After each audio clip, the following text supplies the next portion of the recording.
YouTube. This is the Duke with another amazing old school bike build. Today I'm featuring a Huffy Flatbed, mid-90s style.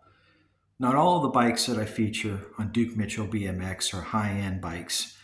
I have an affinity for department store bikes as well, and I have a lot of respect for the American manufacturer and the American worker that made these bikes at Murray, Roadmaster, and Huffy before everything was taken over by China. So before we begin, I want to give you a little bit of history about Huffy because they have an amazing history that goes back all the way to 1892 when George Huffman, the founder of Huffy, actually made sewing machines. Okay, and I guess he couldn't compete with the Singer sewing machine company, so he decided to focus on bikes in 1924. Handlebars, stay right there. 1924, he started focusing on bike manufacturing.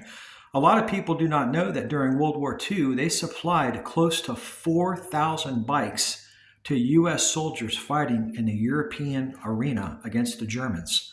4,000 bikes were provided to the U.S. military in the war effort during World War II, so Huffy did their part as well. In 1977, they were the #1 bike manufacturer in the United States. We all had one growing up. All of us Generation Xers either had that Murray, that Roadmaster tank, or that Huffy. They all had a very similar frame dimension and geometry. Most of these bikes were made in Ohio at the Saline, Ohio manufacturing plant. In 1979, Huffy celebrated manufacturing its 30 millionth bike. 30 millionth bike. I'll tell you what. And then there's a tragedy that happened during this time frame in the late 90s. Walmart, of all retailers, put an order in of 900,000 bikes that they wanted to place to fulfill all their stores nationwide. And they demanded such a low price from Huffy that they could not turn a profit. So they made the order, but there was no profit. They actually lost money, and they got into trouble being overextended by Household Shanghai Bank of China, otherwise known as HSBC Bank. The fact that Bill Clinton's NAFTA was in full effect did not help them. In 1996, they tried to sue in federal court under antitrust protection from the Sherman Antitrust Act and other laws on the books to protect cheap imports from hurting the American worker. But unfortunately, the court ruled in the favor of the Chinese and not Huffy, and they ruled that there was no damage being done to the 3 top bike manufacturers, which were Huffy, Murray, and Roadmaster at the time. And needless to say, but I will, a few years later, Huffy had to file for bankruptcy because those cheap Chinese bikes did flood our market, and they did put a severe hurting to the Huffy Bike Company, as well as many other industries in this country as well, in the BMX industry. It pretty much decimated BMX bikes all over the country.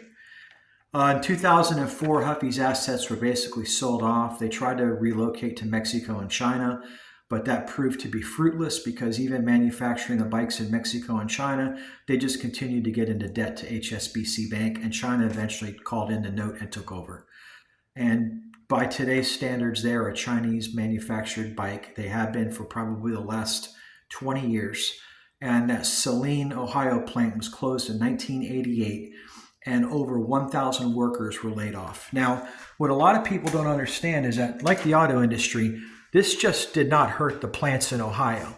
This hurt all the subcontractors as well. Companies like Ashtabula, which are also in Ohio, that manufactured all of the forks and the bars and the different types of components that went into those 70s model Huffys. God only knows how many people at Ashtabula probably lost their job at their plant as well. And these were union jobs. Many of these people had the protection of the U.S. labor unions. The NLRB actually took many cases before them to try to save Huffy from going into bankruptcy because they argued that the wages were just too high with these unions for them to turn a profit. And yes, that is an irony with the American union worker. The same thing happened in the airlines with Eastern Airline when they were broken down in 1979 because they were paying baggage handlers $30 an hour, and the federal government got in there and they got involved, and Frank Lorenzo bought the company as a venture capitalist or whatever he was and broke it down into pieces. The same things have happened to these bike companies. If they weren't willing to go to Taiwan and China, eventually they were forced to. And Huffy is another story of tragedy of a beautiful 100-year-old American corporation that employed thousands of people and put millions of bikes under kids' Christmas trees nationwide for probably 5 decades, and it all came to an end. And we're still asking ourselves right now, when are we ever going to get this import-export trade balance balanced? Because we do need balanced trade. We need to send in a container to every country that sends us one.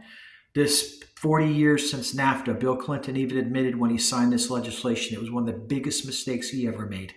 And it put a lot of American companies out of business, okay? But hey, your kids did get that $59 cheap Huffy bike. Well, I'm going to show you a bike right now that was not a $59 Huffy. This was actually one of the higher end bikes that came with a chrome ollie frame, believe it or not, chrome plated.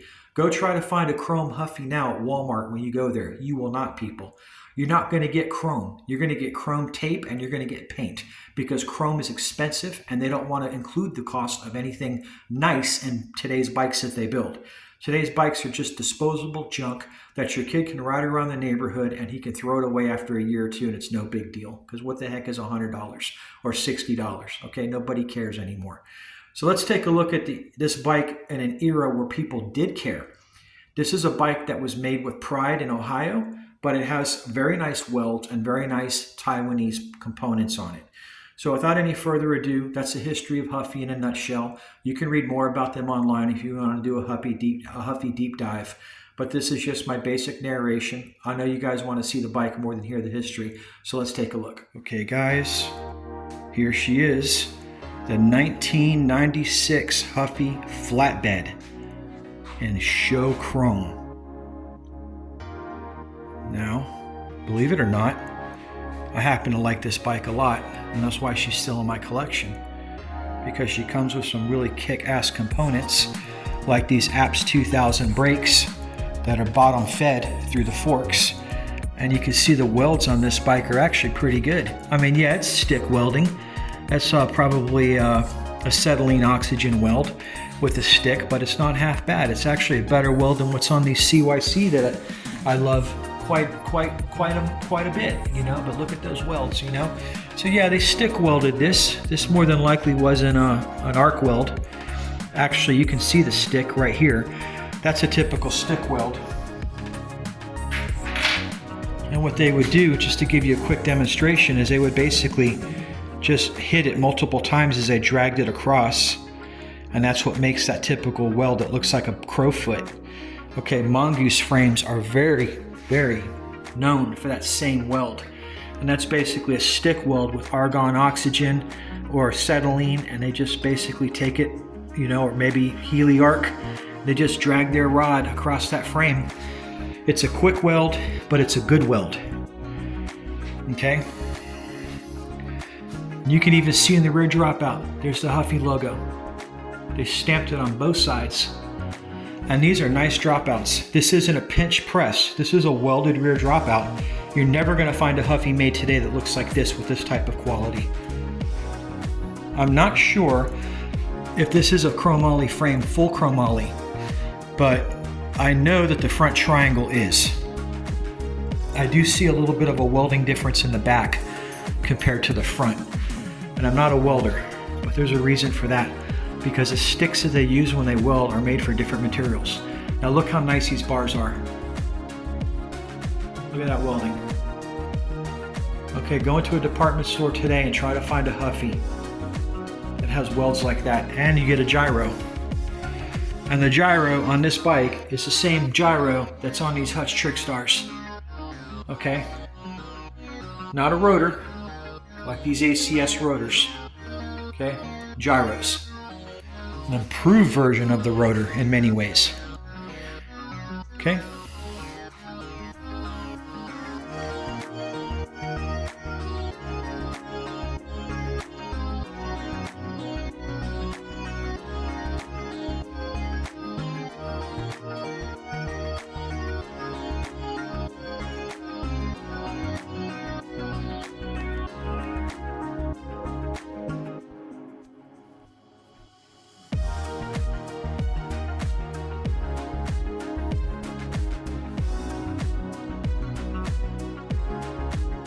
Really nice.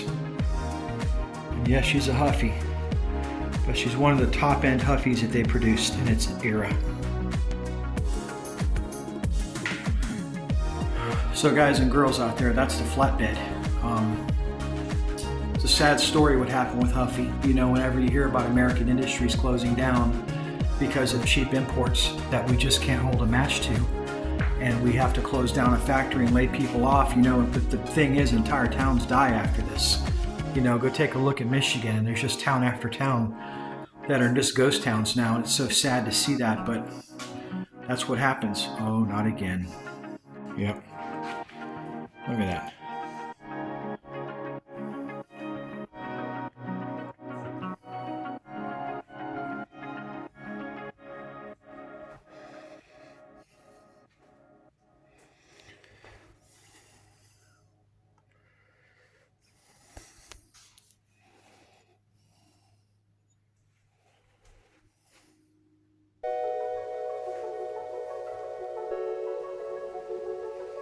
A lot of similarity in that rear platform design with all the other freestyle bikes of its era. That triple fork trident type of platform is what I call that. We got the trident platform on all these bikes.